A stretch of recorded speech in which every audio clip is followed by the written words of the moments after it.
حرم کا مہینہ ایک سوال پوچھنے کی جسارت کروں گی، گستاخی بلکہ کہنا چاہیے کہ کیا حضرت امام حسین رضی اللہ تعالیٰ عنہ کو یزید کی مان نہیں لینی چاہیے تھی، پھر بیعت کر لیتے؟ انہوں حکمران تھے وہ۔ یہ بات بھی غلط ہے۔ یہ جو بات آپ پوچھ رہی ہیں اس کا بھی کوئی اطلاق اس کے ساتھ نہیں ہوتا۔ سیدنا امام علی مقام سیدنا امام حسین علیہ السلام، ان کا اقدام قطعی طور پر نہ خروج تھا نہ بغاوت تھی، یعنی one should be very clear on this subject. یاد رکھ لیں، بغاوت میں نے آپ کو شرائط بیان کر دی۔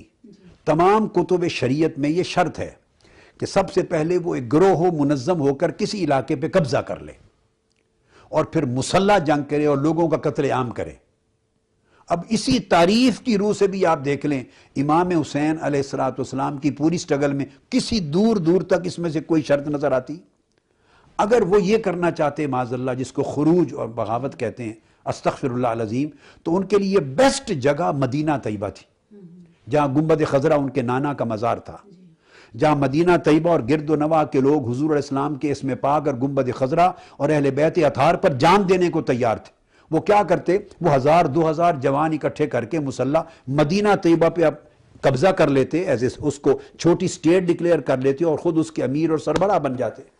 اور یزید کے خلاف، جیسے سیدنا مولا علی المرتضیٰ کے زمانے میں حضرت امیر معاویہ نے دمشق میں ان کی خلافت ماننے کی بجائے اپنی حکومت کا اعلان کر دیا تھا نا، حالانکہ خلافت راشدہ اور خلافت حقہ سیدنا مولا علی المرتضیٰ کی تھی، تو الگ ایک حکومت بنا دی تھی جس کے نتیجے میں جنگیں ہوئی۔ سیدنا امام حسین علیہ السلام اگر اس راستے پر چلنا چاہتے، بغاوت اور خروج کے راستے پر، تو ان کے لیے تو بہترین آپشن تھا کہ پورے مدینے کو ایک اسلامک سٹیٹ جو خلافت راشدہ کے اندر تسلسل چلا آ رہا تھا سوائے کوفے کے چند سالوں کے، ڈکلیئر کرتے اور اس کے امیر بن جاتے اور لوگوں سے بیعت لے لیتے مدینہ میں۔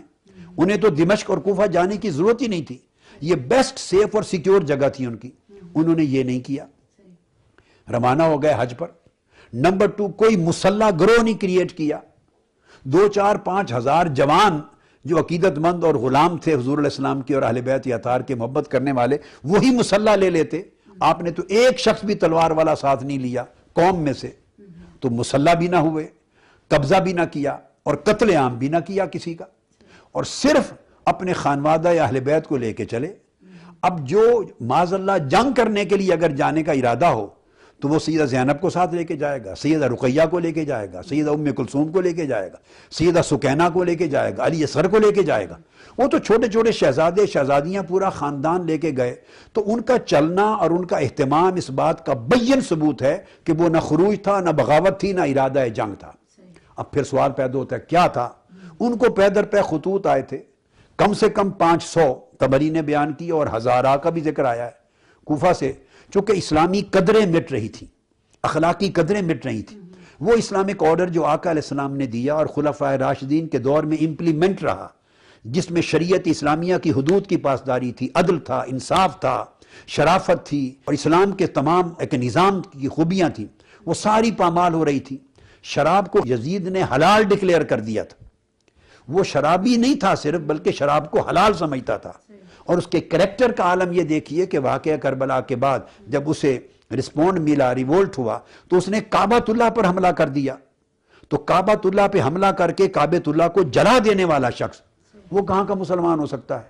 اس نے مدینہ طیبہ پر حملہ کیا اور 3 دن تک حکم دیا فوج کو کہ تمہارے اوپر مدینہ حلال ہے، یہ لفظ ہے، مباح ہے، اور ہزاروں صحابہ اور تابعین کو اور صحابیات کو شہید کیا۔